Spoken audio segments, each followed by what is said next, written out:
They told me I was nothing, a waste of space, an omega who couldn't even shift properly. I remember the cold mud against my cheek when the man I loved stepped over me to hold another woman's hand. I remember the laughter of the pack as they threw my bags into the snow. They thought banishing me was a death sentence. They thought Sarah Miller would freeze and be forgotten. But they forgot one thing. A king doesn't want a perfect queen. He wants a survivor. And when the Alpha King finally found me, he didn't growl. He fell to his knees. The town of Oak Haven, located deep within the dense pine forests of Oregon, didn't look like a werewolf territory to the human eye. To the locals, the Silver Creek Pack was just a wealthy, somewhat reclusive family, the Sterlings, and their employees who ran the lumber mill. But to Sarah Miller, it was a prison. Sarah was 21, far past the age of the first shift. While other wolves in the pack were running on 4 legs, breaking bones and reforming them with powerful snaps, Sarah remained human. Fragile, weak. In the hierarchy of wolves, she was lower than the dirt, an omega without a wolf. "Table 4 needs a refill, Sarah. Stop daydreaming," snapped Jessica Vane. Jessica was the Beta's daughter, tall, blonde, and possessing a viciousness that she masked with a dazzling smile. "On it," Sarah muttered, wiping her hands on her stained apron. She worked at the Den, the pack's private bar and grill. It was the only job Alpha Richard Sterling allowed her to have. He said it was the only way she could pay back the debt of her existence. Tonight was the winter solstice, the most important night of the year. It was the night mates were usually revealed. Sarah's heart hammered against her ribs, not because of the celebration, but because of Jason Reed. Jason was the future Alpha. He was Richard's son. They had grown up together, scraping noise in the driveway before wolf politics got in the way. For the last 3 years, they had been meeting in secret behind the old sawmill. He had held her face in his hands, swore that her lack of a wolf didn't matter, and promised that on the solstice he would claim her publicly, defying the archaic laws. "I don't care about power, Sarah," he had whispered just 2 nights ago, his breath visible in the freezing air. "I care about us." The bell above the door chimed. The music stopped. The air in the bar shifted, becoming heavy with pheromones and tension. Alpha Richard entered, followed by Jason. Jason looked devastatingly handsome in a dark flannel shirt, his jawline sharp, his eyes scanning the room. When his eyes locked on Sarah's, she felt a surge of warmth. This is it, she thought. He's going to do it. She straightened her spine, ignoring Jessica's sneer from the corner. She watched as Jason walked toward the center of the room. The pack fell silent. "Tonight," Jason announced, his voice booming with the alpha command that made Sarah's human knees weak, "is a night of future and strength." He turned. He looked directly at Sarah. She took a half step forward, her breath catching. Then he looked past her.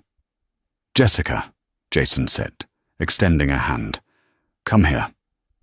The world stopped. The silence wasn't expectant anymore. It was suffocating. Jessica Vane let out a theatrical gasp, dropped her tray, and sauntered toward him, her eyes locking onto Sarah's with a triumphant glitter. "Jason?" Sarah whispered. It was too quiet, but in a room full of super-hearing, it sounded like a scream. Jason didn't flinch. He wrapped an arm around Jessica's waist. "The Silver Creek Pack needs strength," he said, his voice colder than the wind outside. "I have found my mate. Jessica will be your Luna." A cheer went up, raucous and cruel. Sarah stood frozen, the blood draining from her face. She felt like she had been gutted. "Jason, please," Sarah said, stepping forward. "You promised—" The cheer died down instantly. "You didn't interrupt an alpha." Jason finally looked at her. The warmth was gone. His eyes were flat, like shark eyes. "I promise to do what is best for the pack, Sarah. An Omega who cannot shift is a liability. You are a pet, not a queen." "But the sawmill," she stammered, tears blurring her vision. "What you said." "Boyish fantasies," Jason spat. "I am a man now, and I need a real wolf." Alpha Richard stepped forward, his face red with anger. "You dare embarrass my son on his night, you ungrateful wretch." "I love him," Sarah cried out, the desperation clawing out of her throat. "Love?" Jessica laughed, resting her head on Jason's shoulder. "Wolves don't love meat, Sarah. We eat it." Alpha Richard pointed to the door. "You have been a burden on our resources for 20 years, Sarah Miller. We fed you, clothed you, and tolerated your weakness. But tonight, you insult the future, Alpha." He took a breath, the command gathering in his chest. "I, Richard Sterling, Alpha of Silver Creek, hereby banish you." The words hit her like a physical blow. Banishment for a wolf without a pack usually meant going rogue. For a human like her, it meant death.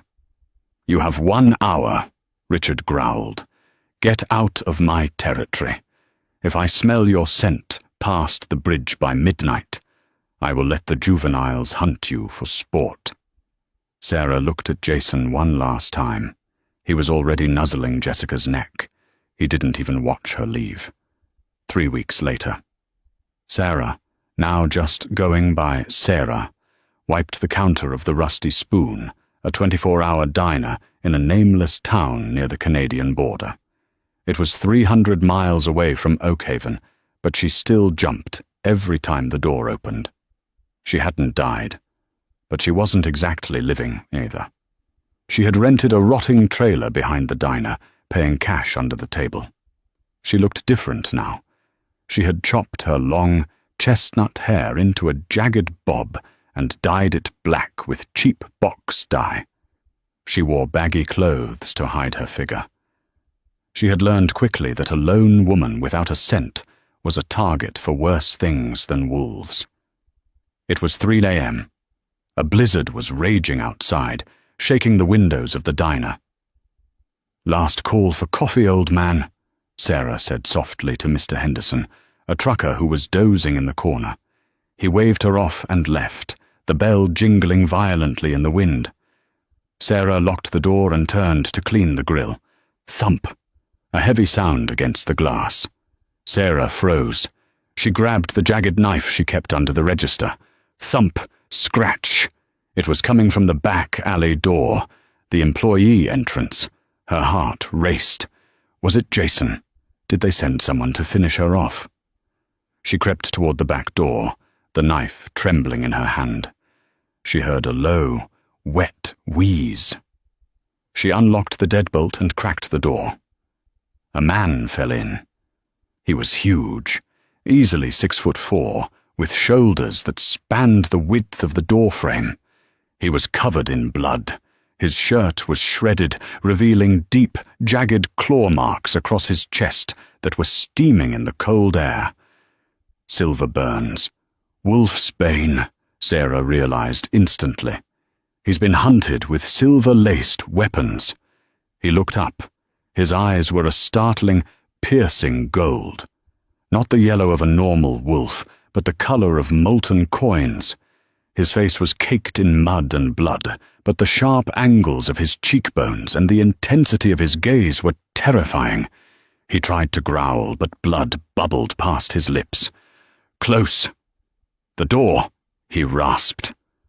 Sarah should have pushed him out. She should have run.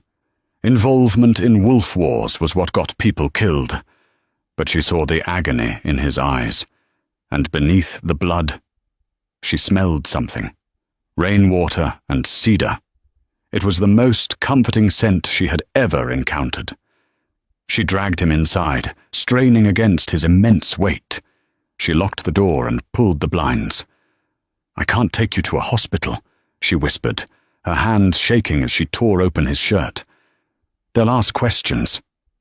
"No, Doctors, he groaned. His skin was burning up. Poison.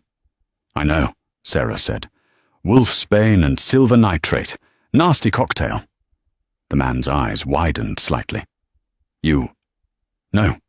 I grew up in a pack, she said shortly, running to the kitchen. I was the runt. I spent a lot of time reading the old healers' journals because I wasn't allowed to hunt. She returned with a bowl of raw meat, a jar of dried herbs she kept for tea, and a bottle of high-proof whiskey. This is going to hurt, she warned. Do it, the stranger gritted out. Sarah poured the whiskey over the wounds. The man didn't scream, but his hand gripped the leg of the metal table so hard, the steel bent like putty. She worked quickly, making a poultice from the herbs, crushed echinacea, and a specific moss she had found in the woods behind her trailer. It was an old remedy, one modern wolves mocked, but Sarah knew it drew out silver toxins. For 3 hours she worked on him. She stitched him up with a sewing kit. She cleaned the blood from his face. Underneath the grime, he was striking. He looked to be in his late 20s, with dark hair and a scar running through his left eyebrow. By dawn, his fever broke. He was sleeping on the booth bench, his breathing deep and even. Sarah sat on the floor across from him, exhausted, clutching her knife. The man's eyes snapped open. He didn't wake up groggy. He went from 0 to lethal alertness in a second. He sat up, scanning the room, then looked at his chest. The wounds were closed. He looked at Sarah. You saved me. You were bleeding on my floor, Sarah said defensively. I didn't want to lose my deposit. The man chuckled. It was a dark, rusty sound. I am Damon. Just Damon. Sarah, she lied, or half-lied. Well, Sarah, Damon said, standing up. He towered over her. The aura radiating off him was immense. It wasn't just alpha energy, it was something ancient. It made her want to bow, but her stubbornness kept her chin up. Why would a human with pack knowledge be hiding in a diner in the middle of nowhere? Why would a wolf with silver poisoning be stumbling through a blizzard alone? She countered. Damon's eyes narrowed, assessing her. He took a step closer. He sniffed the air. You have no scent, he murmured. But you aren't human. I can hear your heart. It beats differently. I'm a defect, Sarah snapped, turning away to hide the tears that threatened to spill. No wolf. No rank. Just a reject. Damon reached out, his hand hovering near her shoulder but not touching. There is no such thing as a defect, he said, his voice surprisingly gentle. Only weapons that haven't been forged yet. Suddenly, headlights swept across the front windows. 3 black SUVs screeched into the parking lot. Damon's face hardened into stone. The gentleness vanished. The killer returned. Rogues, he growled. They tracked the blood. He looked at Sarah. Run. Out the back. No, Sarah said, grabbing a meat cleaver from the magnetic strip. I'm done running. Damon looked at her, at the shaking hands holding the cleaver, and then at the fire in her eyes. A strange look passed over his face, something like awe. Stay behind me, Sarah, he commanded, and watch. The front door exploded inward. The 5 men who burst through the diner's door weren't just rogues, they were feral. Having been cut off from a pack bond for too long, they had lost their humanity, their eyes yellow and vacant, saliva dripping from jaws that were already half shifted into snouts. They smelled of rotten meat and desperation. Behind the counter, Damon roared, shoving Sarah toward the relative safety of the stainless steel barrier. He didn't wait for them to attack. Despite the silver poison still working its way out of his system, Damon moved with a speed that blurred the air. He met the first rogue head-on. The sound of the impact was sickening, a wet crunch as Damon's fist connected with the rogue's sternum, collapsing his chest cavity. The rogue flew backward, crashing into a booth and taking the table down with him. Sarah watched, horrified and mesmerized. Jason had been strong, but this was violence distilled into its purest form. Damon didn't fight like a bar brawler. He fought like an executioner. Two more rogues lunged at him simultaneously. Damon ducked under the first swipe of claws, grabbed the attacker by the throat, and used him as a shield against the second rogue. "Get the girl!" the leader of the rogues shrieked, a scarred man hanging back near the door. One of the shifters peeled away from the fight, vaulting over the counter.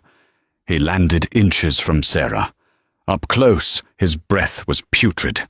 He grinned, revealing jagged yellow teeth.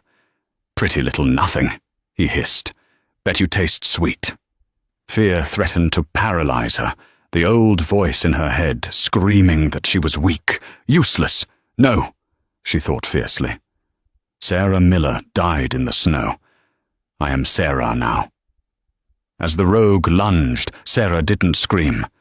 She dropped low. She knew wolf anatomy from the old healer's books. She knew where the arteries were closest to the surface. She swung the meat cleaver in a tight, upward arc, aimed at the inside of his thigh. The blade bit deep. The rogue howled, not just in pain, but in shock. A human wasn't supposed to fight back. He backhanded her in retaliation.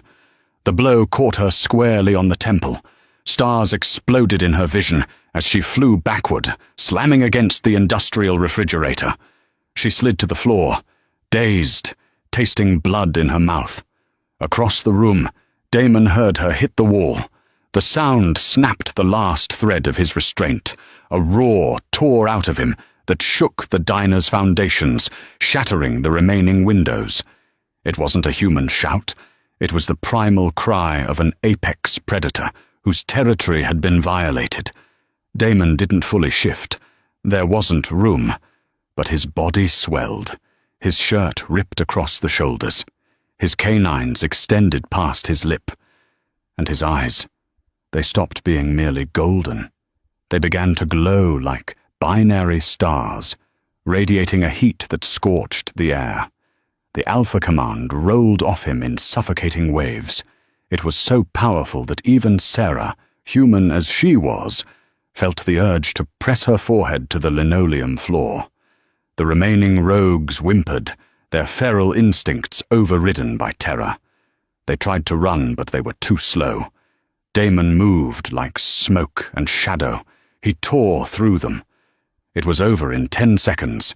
The diner was silent again, save for the heavy breathing of the man standing amidst the wreckage and the broken bodies. Damon turned slowly toward Sarah. The glowing gold faded from his eyes, replaced by an intense, agonizing concern. He was beside her instantly, kneeling in the broken glass, his large hands hovering over her face. "Sarah," he whispered, his voice rough. "Look at me." She blinked, trying to focus. Her head was pounding. She looked up at him, and for a second, the world tilted. As their eyes met, a sensation struck Sarah's chest, like a match struck against flint. A sharp, burning heat flared right behind her sternum. It was painful, terrified, and exhilarating all at once. She gasped, clutching her chest. Damon froze. He stared into her eyes, and for the briefest second, he saw it. Sarah's dark brown eyes didn't just reflect the light. A flicker of deep, vibrant violet ignited in her irises, then vanished as quickly as it had appeared. Damon's breath hitched. The scent he had smelled earlier, rainwater and cedar, suddenly deepened, becoming richer, intoxicating. It was the scent of a mate. "Mine!" his wolf roared in his head. "Mate! Found!" But before he could speak, before he could process the impossibility of a human omega being his fated mate, sirens wailed outside. Not police sirens, the deep, resonating sirens of pack enforcement vehicles. 6 armored SUVs surrounded the diner.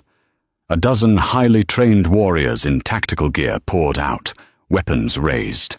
They burst through the ruined doorway. The lead officer, a stern-faced beta named Elias Vance, scanned the carnage, his weapon trained on Damon's back. "On the ground!" Elias shouted.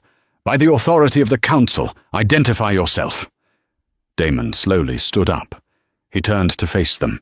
He didn't raise his hands. He simply looked at Elias. The color drained from Elias Vance's face. He lowered his weapon so fast he almost dropped it. "Wait!" Elias choked out to his men. He stepped over a broken table and immediately dropped to one knee, bowing his head low. A ripple effect went through the enforcement team. One by one, 12 hardened warriors knelt in the snow and sawdust. "My king," Elias murmured, his voice trembling with reverence and fear. "We didn't know. We were tracking the rogues." Sarah dragged herself up, using the counter, her head spinning. "King?" Damon didn't look at his soldiers. He only looked at Sarah, his expression unreadable. "Rise, Elias," Damon said, his voice low but carrying supreme authority. He walked over to Sarah, offering her his hand. It was a gesture of equality, shocking the kneeling soldiers. "Sarah," Damon said softly, "allow me to properly introduce myself. I am Damon Blackwood, Alpha King of the Obsidian Alliance." Sarah stared at his hand. The Obsidian Alliance wasn't just a pack. It was the ruling body of the entire Western continent. He wasn't just an alpha. He was the alpha. "And you," Damon continued, his golden eyes burning into hers, "are under my personal protection. Anyone who touches you dies." The flight to the capital was a blur of luxury Sarah couldn't comprehend. She was bundled onto a private Gulfstream jet, her old clothes replaced with soft cashmere sweats provided by an attendant who wouldn't look her in the eye. Damon sat across from her in a leather armchair, nursing a tumbler of bourbon. He watched her constantly. It wasn't a predatory stare, but a deeply possessive one that made Sarah's skin prickle. She felt like a fraud. She was Sarah Miller, the waitress who smelled like fryer grease and failure. What was she doing on a king's jet? "Stop thinking so loud," Damon murmured, setting his glass down. Sarah jumped. "I'm not. You are. You think this is a mistake. You think I'm going to realize you're just a human and toss you out at 30,000 feet. Sarah gripped the armrests. "People like me don't get happy endings, Damon. We get forgotten. I appreciate you saving me from the police questions back there. But once we land, I'll just go my own way." Damon leaned forward, his intensity filling the cabin. "There is no your own way anymore, Sarah.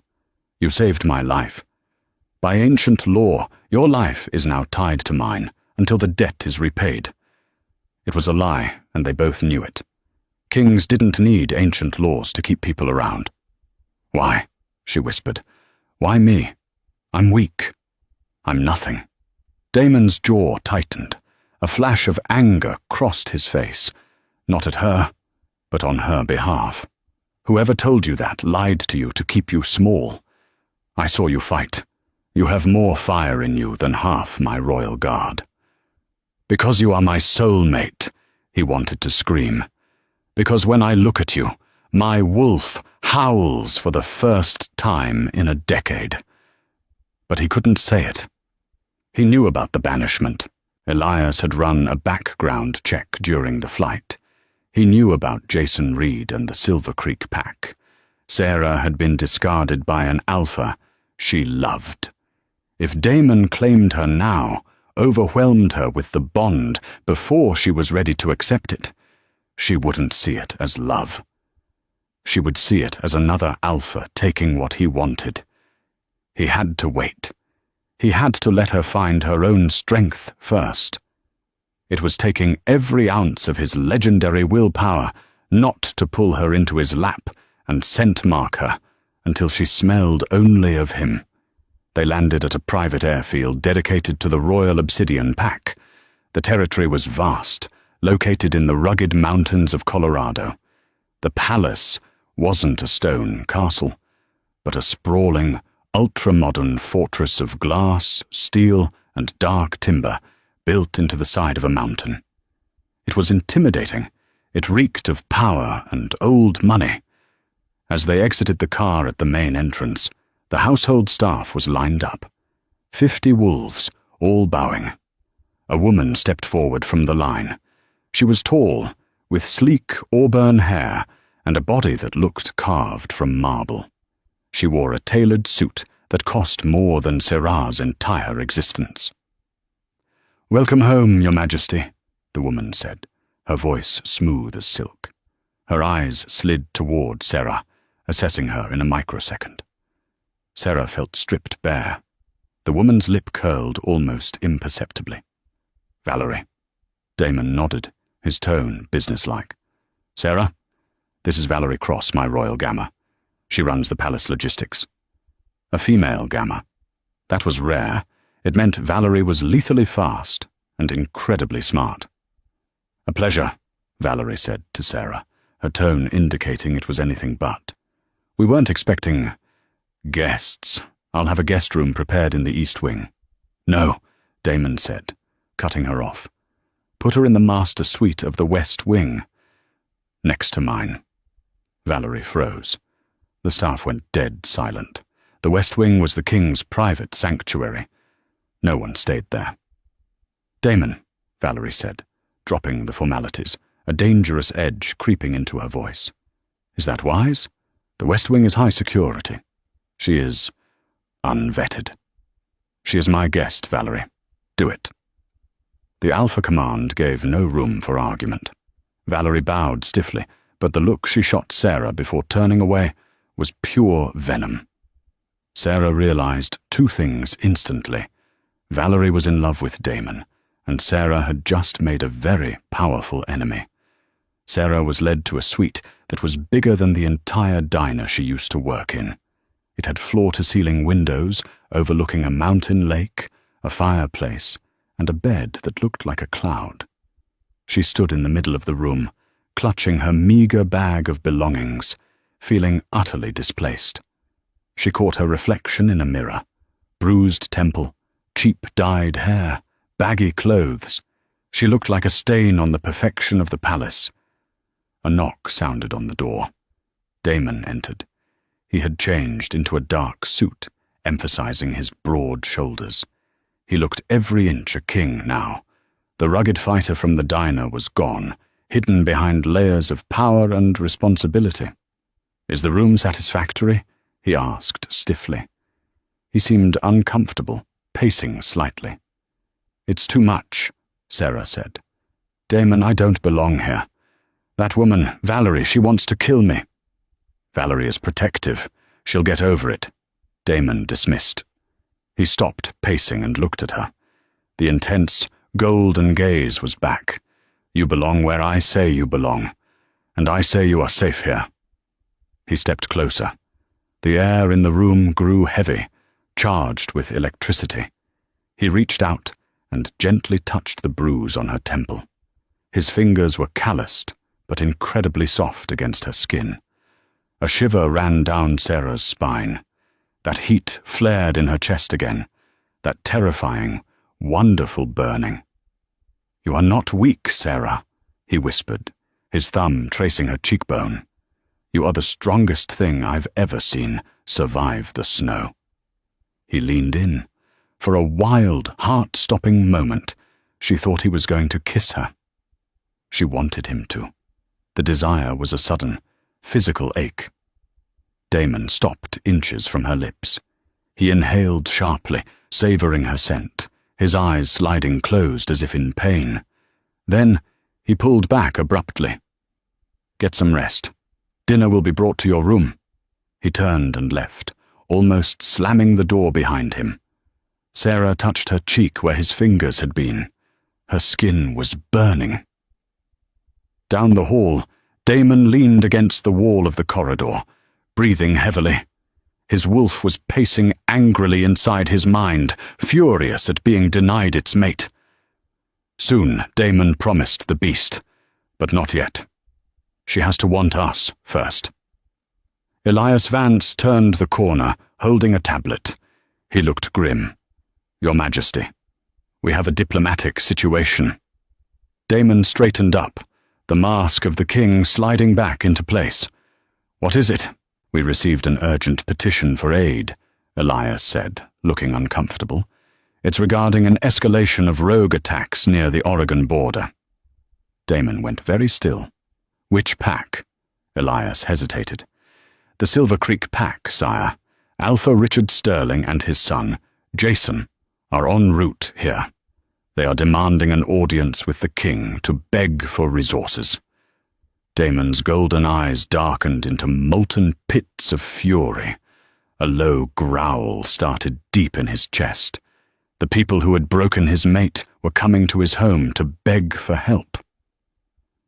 "Let them come," Damon whispered, a terrible smile spreading across his face. "I'm going to enjoy this." The morning of the Silver Creek delegation's arrival, the palace was buzzing with a nervous energy. But inside the master suite of the West Wing, the atmosphere was suffocatingly quiet. Sarah stood before a floor-to-ceiling mirror. 2 stylists sent by Damon had just finished. They hadn't put her in a soft, flowery dress. Damon had left specific instructions. Dress her like war. She wore a gown of deep, midnight blue velvet that hugged every curve she used to hide, with a slit that ran dangerously high up her thigh.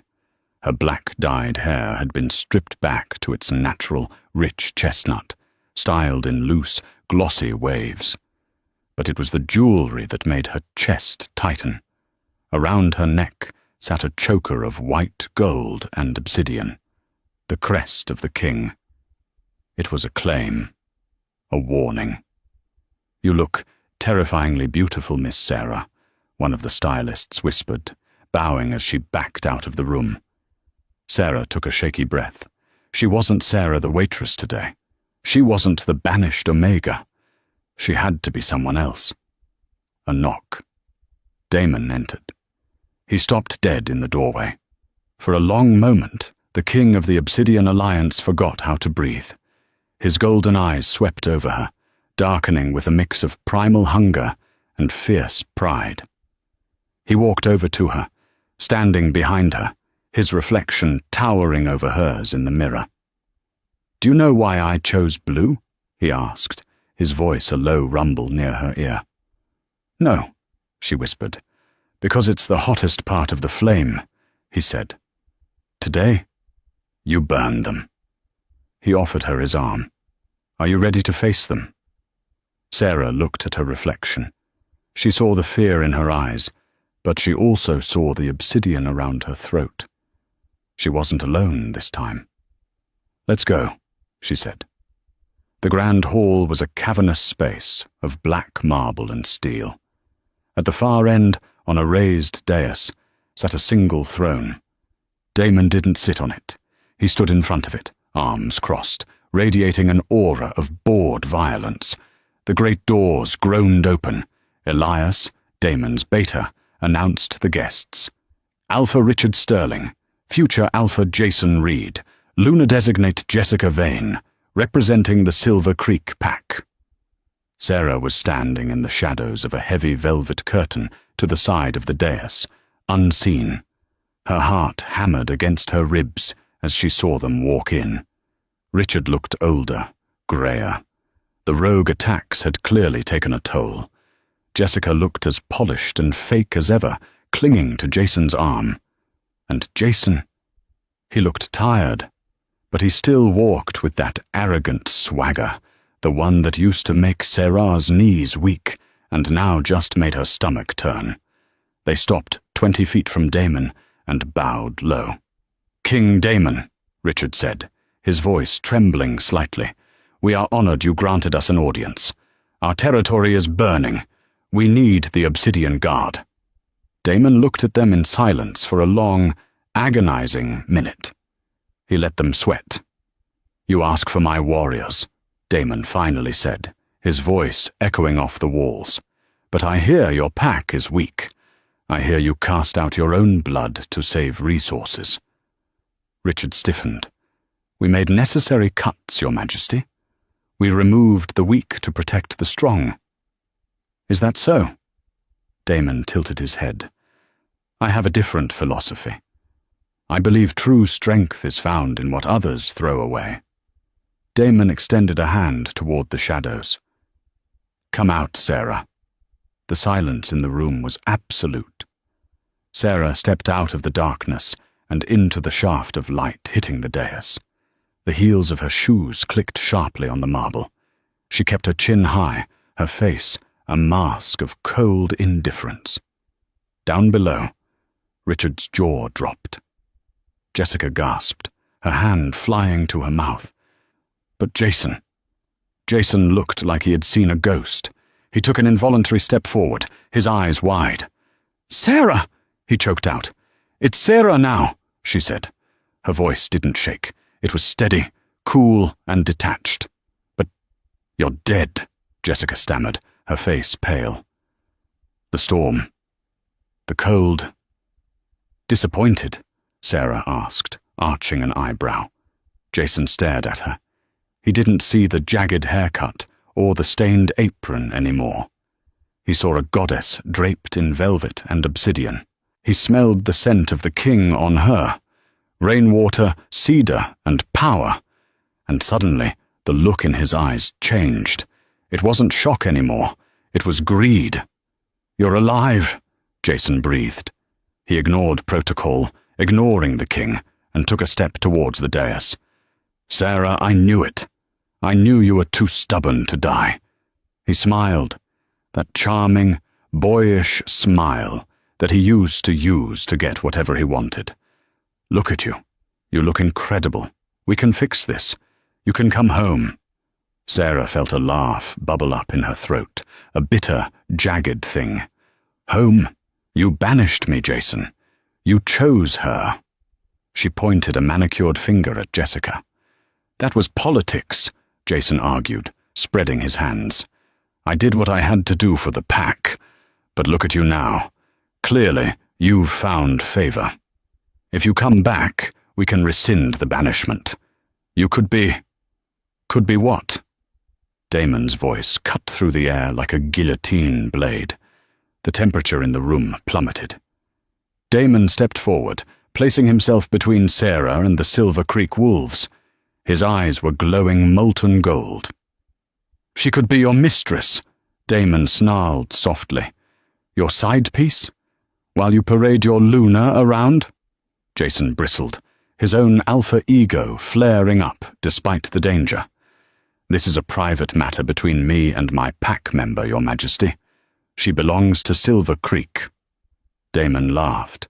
It was a terrifying sound. "She belonged to you," Damon corrected, "and you threw her in the trash." "Now?" Damon turned to Sarah, reached out, and possessively ran his knuckles down her bare arm.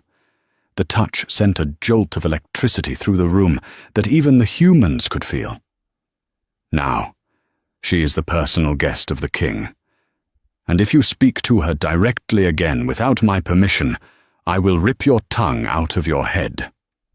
Jason paled, stepping back. Jessica gripped his arm, terrified. We didn't know," Richard stammered, sensing the impending slaughter. "We apologize, King Damon. We are just shocked." "We have a dinner scheduled tonight," Damon said coldly. "You will attend. You will show Lady Sarah the respect due to a queen. If you fail in this—" He let the threat hang in the air. "Get out of my sight." As the Silver Creek delegation scrambled out of the hall, Jason looked back one last time. His eyes lingered on Sarah, calculating, obsessive. He wasn't done. Sarah felt her legs give out. She would have fallen if Damon hadn't caught her, pulling her hard against his chest. "You did well," he whispered into her hair. "You did so well." Sarah buried her face in his suit jacket, trembling. "He wants me back, Damon. Not because he loves me, but because he thinks I have power now." "He can want all he likes," Damon growled, his arms tightening around her. but he will never touch you again. The dinner was a formal gala held in the glass atrium of the palace. It was a test. Damon knew it, and Valerie, the royal gamma, certainly knew it. Valerie had arranged the seating. She placed Sarah directly across from Jessica and Jason. The table was set with crystal and silver. The food was exquisite, but the tension was so thick it tasted like metal. Valerie sat at the head of the table, to Damon's left. Sarah sat on his right. This positioning, placing the unranked guest in the seat of the queen, was a deliberate insult to Valerie, and the gamma was seething behind her polite smile. "So, Sarah," Jessica started, her voice high and brittle. She swirled her wine glass. "I must ask, how does an Omega with no wolf survive in the mountains alone? Or did you just find a warm bed to sleep in?" She flicked her eyes toward Damon, the implication nasty and clear. The table went silent. Elias, sitting further down, stopped eating. Sarah slowly set down her fork. She looked Jessica in the eye. "I survived, Jessica, because I learned that the cold is more honest than you are. The snow kills you because it's its nature. You tried to kill me because you are insecure." Jessica flushed red. "I am the future Lunar of Silver Creek. You are a bully in a tiara," Sarah shot back.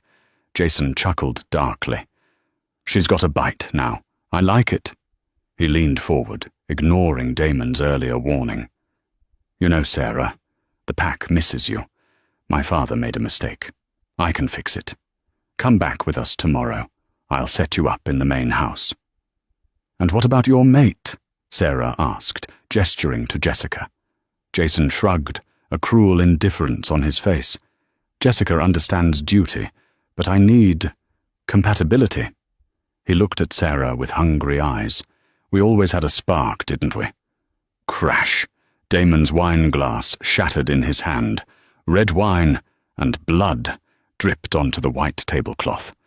"Jason," Damon said, his voice terrifyingly calm, "I thought I gave you an instruction."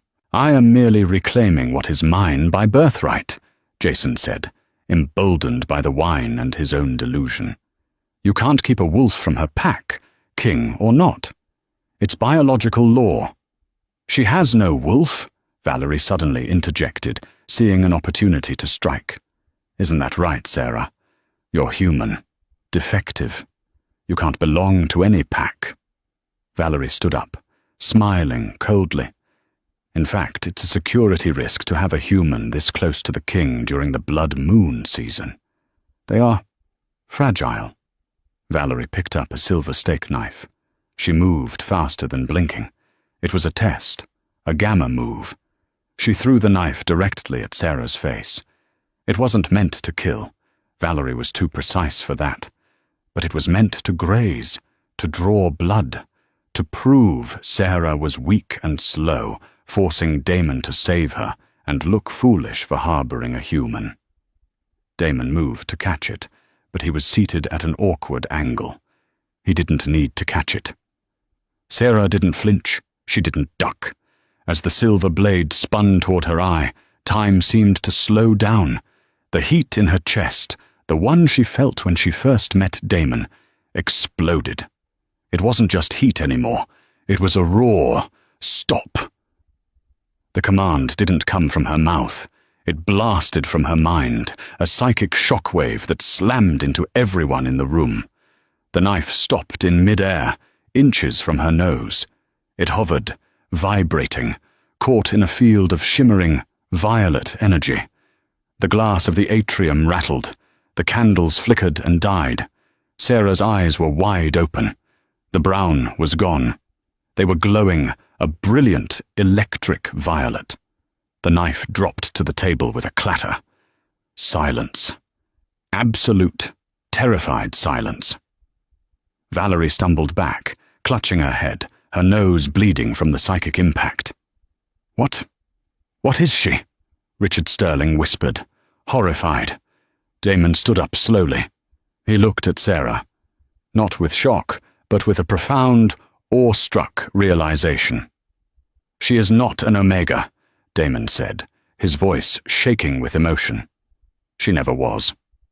He turned to the trembling Silver Creek wolves. "She is a spirit walker, a violet wolf." Legend spoke of them. Wolves so powerful they didn't shift physically because their spirit was too large for a single form. They were the judges of kings. They were the rarest creatures on Earth. And Silver Creek had treated her like a slave. Jason stared at her, his greed now mixed with terror. "Sarah." Sarah blinked, and the violet faded, leaving her exhausted. She slumped in her chair. Damon was there instantly, scooping her up into his arms. He glared at Valerie, who was on her knees. "We will discuss your treason later, Gamma." He turned to Jason, his eyes burning gold. "You wanted her back because you thought she was useful. You have no idea what you threw away. And now?" Damon bared his teeth. "Now, I challenge you." The room gasped. A king challenging a pup like Jason? It was unheard of. "A duel," Damon declared. "To the death. For the insult to my mate." "Mate?" Jason squeaked. You haven't marked her." "No," Damon growled, pulling the groggy Sarah tighter against his chest. "But I will. Tonight. And tomorrow I will kill you." He turned and carried Sarah out of the hall, leaving the Silver Creek pack shivering in the ruins of their own arrogance. The silence in the master suite was heavy, but it wasn't the silence of fear anymore. It was the silence of a world shifting on its axis. Sarah sat on the edge of the massive bed, her hands trembling in her lap. The violet glow in her eyes had faded, returning to a warm, terrified brown. Damon sat in a chair opposite her, elbows on his knees, watching her with an intensity that made the air feel thin. "A spirit walker," Sarah whispered, testing the words. They felt foreign, impossible. "I thought I was broken. For 20 years they told me I was empty." "You weren't empty, Sarah," Damon said, his voice rough with suppressed emotion. "You were too full. A normal wolf body couldn't contain your spirit, so it didn't shift. It adapted. Your wolf isn't physical, it's psychic. You are the voice of the moon goddess."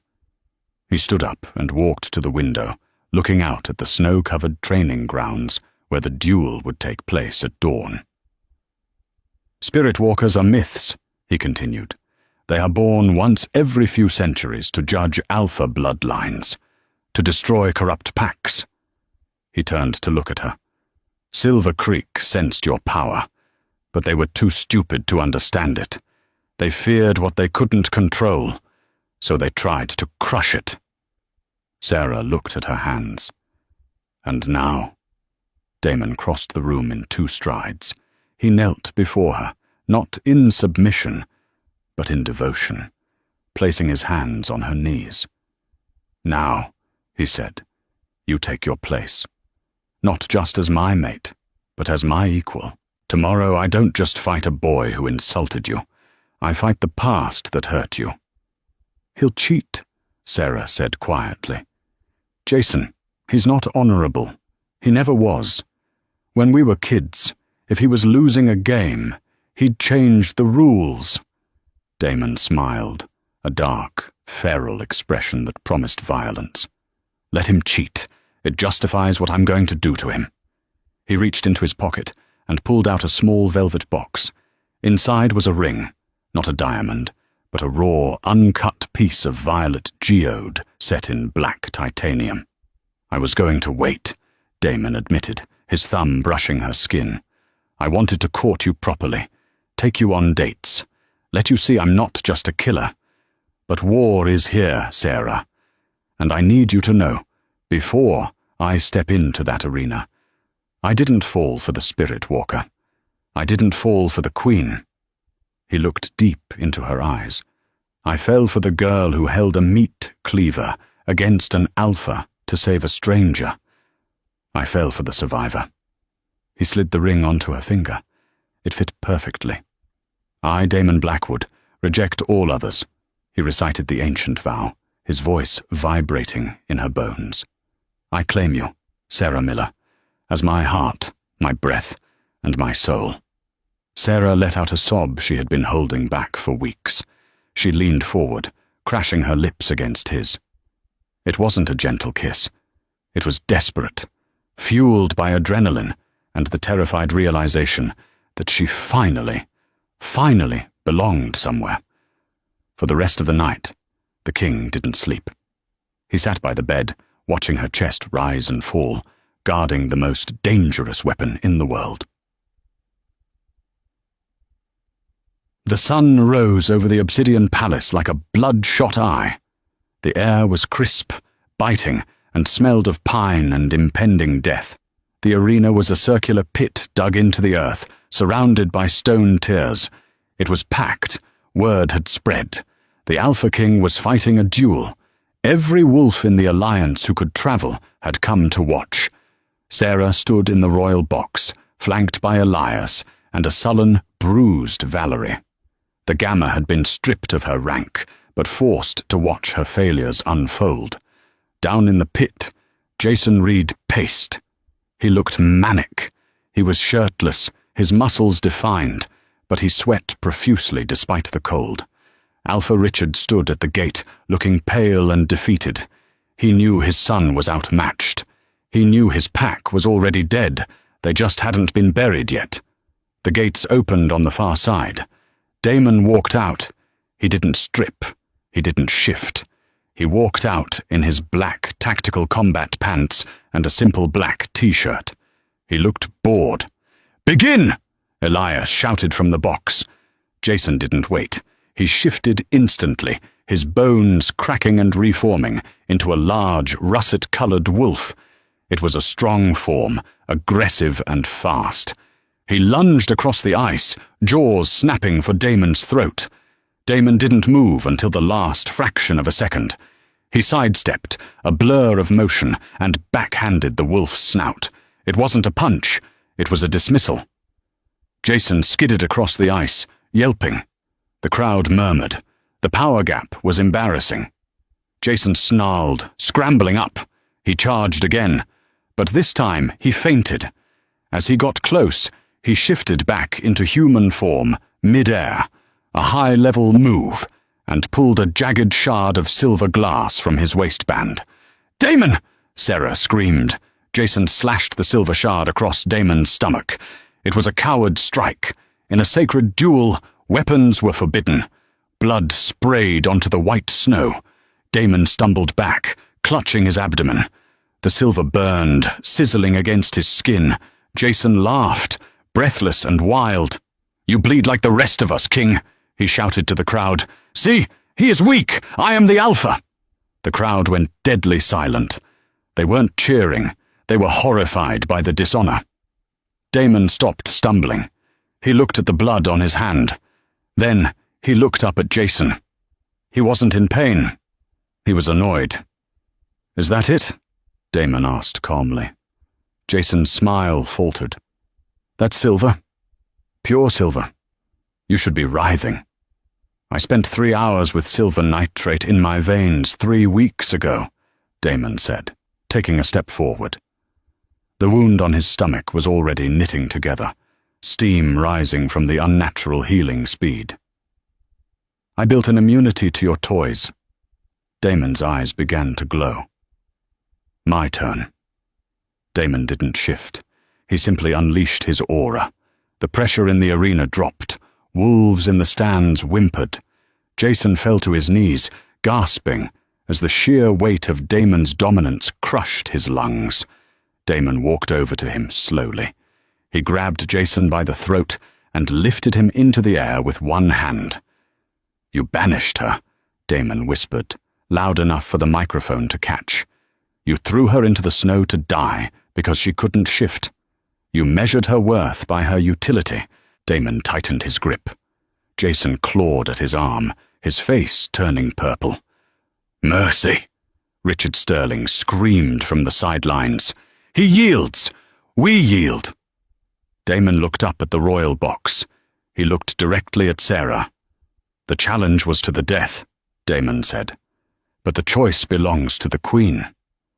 All eyes turned to Sarah. She looked at Jason, the boy she had loved, the man who had discarded her. She looked at Jessica, who was sobbing in the front row. She looked at Richard, the alpha who had called her a burden. She placed her hands on the railing. The violet light flickered in her eyes, broadcasting her voice into the minds of everyone present. "Death is too easy," her voice echoed. Damon dropped Jason. The boy collapsed, gasping for air, thinking he was spared. "You value strength above all else," Sarah's voice continued, cold and hard as diamond. "You despise weakness. So, let that be your punishment." Sarah raised her hand. She didn't throw a knife. She threw her will. A beam of violet energy shot from her palm, striking Jason in the chest. He screamed, a sound of pure spiritual agony. It didn't break his body, it broke his connection. The violet wolf severed his tie to his inner wolf. Jason gasped, his eyes rolling back. When he opened them, the amber color of a shifter was gone. They were flat, dull human brown. "My wolf," Jason wheezed, clawing at his chest. "I can't feel him, I can't feel him." "I have taken your wolf," Sarah announced, her voice ringing out. "You are now what you hated most. You are human. You are defenseless." She turned her gaze to Richard and Jessica. "The Silver Creek Pack is dissolved. Its lands are forfeit to the Alliance. Its members will be split and reassigned to packs that can teach them honor. And you three," Sarah pointed at the Sterling family, "I banish you." The silence was absolute. It was the perfect mirror. "You have 1 hour," Sarah quoted the words Richard had said to her. "Get out of my territory.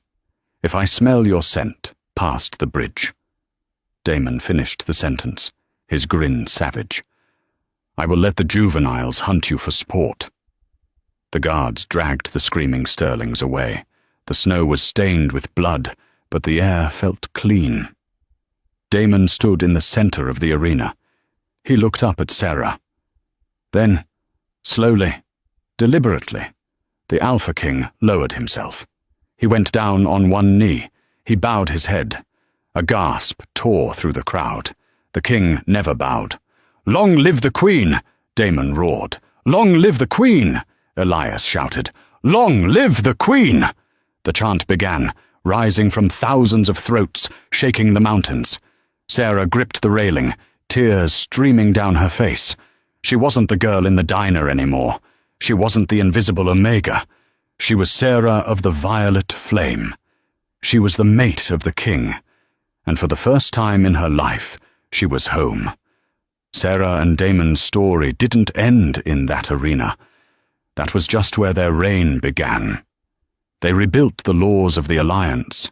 They created sanctuaries for wolves who couldn't shift, for the runts and the outcasts, proving that strength comes in many forms.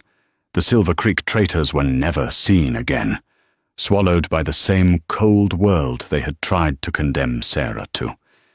It's a reminder that sometimes rock bottom is just the solid foundation you need to build an empire. They tried to bury her, but they didn't know she was a seed. And when the Alpha King finally found her, he didn't just save her. He let her save herself. Wow, what a journey. If Sarah's transformation from a rejected outcast to a powerful spirit queen gave you chills, make sure to hit that like button. It really helps the channel grow. Which part was your favorite? Was it the moment she revealed her violet eyes, or when Damon finally bowed to her in the arena? Let me know in the comments below. And if you want more dramatic werewolf romances, hidden powers, and satisfying revenge stories, don't forget to subscribe and ring the bell so you never miss a part. Thanks for listening, and I'll see you in the next story.